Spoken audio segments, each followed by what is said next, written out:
అందరికీ నమస్కారం అండి. ఈరోజు ఇంకో మంచి కథ తెలుసుకుందామా? కథలోకి వెళ్ళే ముందు మీకు ఈ కథ నచ్చితే సబ్స్క్రైబ్ చేసుకోవడం మర్చిపోకండి. ఓ అమ్మ ఆవేదన. ఒక కొడుకు తన తల్లికి ఊర్లో ఒంటరిగా ఉంటుందని తన భార్యను ఒప్పించి తాను కట్టిన మహల్ లాంటి ఇంట్లోకి తన తల్లికి కూడా ఒక గదిని అన్ని సౌకర్యాలతో ఏర్పాటు చేసి ఊర్లో ఉన్న తల్లిని తన ఇంటికి తీసుకొచ్చాడు. అక్కడ ఆ తల్లికి తిండికి ఎటువంటి లోటు లేదు. టైంకి తగ్గట్టు అన్ని పని మనిషి ఆమెకి భోజనం తీసుకుని వెళ్ళి ఆ రూమ్లోకి ఇచ్చేస్తూ ఉండేది. అయితే ఊర్లో ఉన్నప్పుడు తల్లి గంజి అన్నం తిన్నా నలుగురు కనబడుతూ, నలుగురు పలకరిస్తూ, ఆప్యాయంగా మాట్లాడే వారిని చూస్తూ ఉండేది. కానీ ఆ ఇంద్రభవనం లాంటి ఇంట్లో ఆ గదికి అంకితమైపోయింది. ఆ తల్లిని తీసుకొచ్చిన కొత్తలో కొడుకు ఇంటి వాతావరణం అలవాటు పడడానికి టైం పడుతుంది కాబట్టి తనకి టైం ఉన్నప్పుడల్లా ఆఫీస్కి వెళ్ళేటప్పుడు వచ్చేటప్పుడు తన తల్లి దగ్గరికి వెళ్ళి యోగక్షేమాలు అడుగుతూ ఉండేవాడు. ఇలా కాలం గడుస్తూ కొలది కొడుకు కూడా తన తల్లి వద్దకు వెళ్ళడం మానేశాడు. ఎప్పుడైనా పలకరించినా అమ్మా బాగున్నావా అని మాటే గాని తల్లి ఏదైనా చెప్పబోయినా నాకు టైం అయిపోతుందమ్మా, మరలా వచ్చి వింటాను అనేవాడు. ఓ రోజు అందరూ తొందరగా రెడీ కండి, లేట్ చేయవద్దు అంటూ తన పిల్లలకి భార్యకి చెప్పి ఆ కొడుకు తల్లి దగ్గరికి వచ్చి అమ్మా పండుగ కదా, మేము మార్కెట్కి వెళ్తున్నాము, నీకేమైనా కావాలా చెప్పు, తీసుకొస్తాను అన్నాడు ఆ కొడుకు. ఆ మాటలు విన్న తల్లి నాన్న నాకేమి వద్దురా అని చెప్పింది. అదేంటమ్మా, ఎప్పుడు ఏమి అడగవు, పండుగ కదా నీకేం కావాలో చెప్పు, నీకు చెప్పడానికి మొహమాటమైతే ఒక పేపర్ మీద రాసి పెట్టు, వెళ్ళేటప్పుడు నాకు ఇవ్వు, మొహమాట పడకు అంటూ బలవంతం పెట్టాడు. ఆ కొడుకు ఇక వెళ్తూ వెళ్తూ తల్లికి కూడా తను రాసిన లిస్ట్ అడిగి షాపింగ్కి బయలుదేరాడు కుటుంబ సభ్యులతో. ఇక అలా వెళుతూ దారి మధ్యలో కారులో తన భార్యతో ఇలా చెప్పడం ప్రారంభించాడు. చూసావా, మా అమ్మ తన సొంత కొడుకునైనా సరే ఎన్నిసార్లు అడిగినా ఏం కావాలి అంటే మొహమాట పడింది కానీ ఇది తీసుకురారా అని అనలేదు. చివరికి బ్రతిమలాడితే ఇదిగో ఈ పేపర్పై రాసిచ్చింది. దీన్ని బట్టి నీకు ఏమి అర్థమైంది? ఏ మనిషికైనా కేవలం తిండి బట్టే కాదుగా అవసరాలు ఉంటాయి అంటూ తన భార్యతో చెప్పాడు. ఆ మాటలు విన్న తన భార్య, మీ అమ్మగారు నోటితో చెప్తే ఒకటో రెండో వస్తువులు చెప్పేది.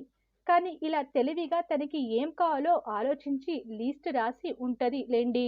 చాలానే రాసి ఉంటది. మీకు తడిపి మోపుడు అవ్వడం ఖాయం అంటూ భార్య తన అత్తగారిని చులకన చేస్తూ మాట్లాడింది.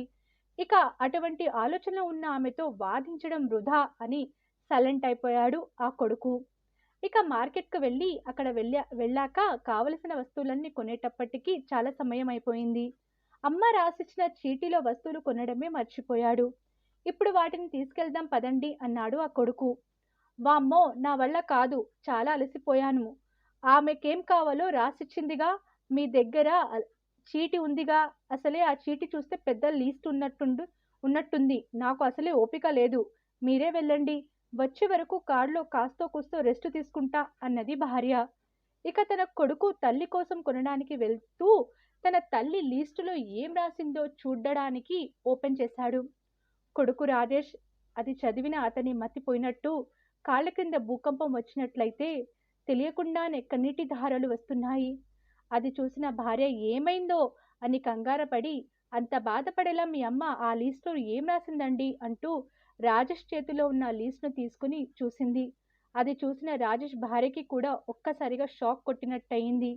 ఇంతకీ అందులో ఆ తల్లి ఏమి రాసిందంటే, నాన్న ఈ పండగనే కాదు, బ్రతికున్నంత వరకు కూడా నాకు ఏమీ వద్దురా. ప్రతిరోజు నా కన్నులతో నిన్ను చూడడమే నాకు ఒక పండుగ. పిల్లలు, కొడుకులు, కోడలు నువ్వు ఉంటూ సమాజంలో ఎంతో స్థాయికి ఎదిగావు.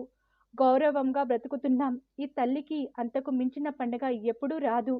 ఎందరో బిడ్డలు తల్లిదండ్రులను ఒంటరిని చేసి వాళ్ళ సంతోషాలకు వెతుకుతున్నారు. కానీ ఆ విషయంలో నేను అదృష్టవంతురాల్ని. నా కొడుకు తన ఇంద్రభవనం లాంటి ఇంట్లో నాకంటూ ఒక స్థానాన్ని, ఒక ప్రదేశాన్ని ఏర్పరిచాడు. అది తలుచుకున్న ప్రతిరోజు నాకు ఎంతో ఆనందంగా ఉంటుంది. కానీ నాకు ఒక్కటే ఒకటి కావాలిరా. అది ఏదైనా షాప్‌లో దొరికితే నా కోసం నువ్వు కేటాయించడానికి సమయం దొరుకుతుందేమో కనుక్కొని తీసుకురారా నాన్నా. ఎందుకంటే నేను ఇప్పుడు ముసలిదాన్ని అయిపోయాను. ఇప్పుడు నాకు చీకటి అంటే భయం వేస్తుంది. ఒంటరిగా ఈ గదిలో ఉండాలంటే నా వల్ల కావడం లేదు. అనారోగ్య సమస్యలతో ఒంటరిగా బాధపడుతున్నాను. నేను ఎంతవరకు బ్రతికి ఉంటానో నాకు తెలియదు. కానీ అప్పటి వరకు నా కోసం నీకు వీలైతే కొంత సమయాన్ని వీలు చేసుకొని నాతో మాట్లాడు. అప్పుడు నా ఒంటరితనం నా నుండి మాయమైపోతుంది. రోజులో కనీసం 2, 3 నిమిషాలైనా నా కోసం కేటాయిస్తే ఈ వృద్ధాప్యాన్ని సంతోషంగా గడిపేస్తానురా నాన్న. ఎప్పుడో ఇక్కడికి వచ్చిన కొత్తలో నా దగ్గరికి వచ్చేవాడివి. ఎన్ని రోజులైంది నువ్వు నా దగ్గరికి వచ్చి కూర్చుని నన్ను పలకరించి ప్రేమగా 2 మాటలు మాట్లాడి. ఒక్కసారి ఆలోచించు. ఈ చీకటి జీవితంలో వెలుగు నింపిన వాడివి అవుతావురా. అప్పుడు నేను నవ్వుతూ చనిపోతాను.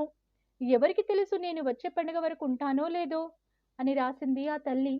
అది చదివిన ఆ భార్యాభర్తలిద్దరూ ఏడుపును ఆపుకోలేకపోయారు. మన తల్లిదండ్రులు మనం సంపాదించిన ఆస్తులు కోరుకోరు. వృద్ధాపంలో మనం చూపించే ప్రేమాభిమానం, మనం వారి పట్ల ప్రవర్తించే తీరు, వారి కోసం మనం కేటాయించే కాస్త సమయం వారికి ఎంతో ప్రశాంతతనిస్తుంది. ఆ సమయంలో వారు కోరుకునేది కేవలం గౌరవం మాత్రమే. అది పిల్లలు వాళ్ళకి ఇచ్చినట్లయితే వృద్ధాపం అనేది పెద్దవారికి ఎప్పుడు కూడా భారం కాదు. మీకు ఈ కథ నచ్చితే లైక్ చేయండి, షేర్ చేయండి. మరిన్ని మంచి కథల కోసం మన ఛానల్ని సబ్స్క్రైబ్ చేసుకోండి. ధన్యవాదములు.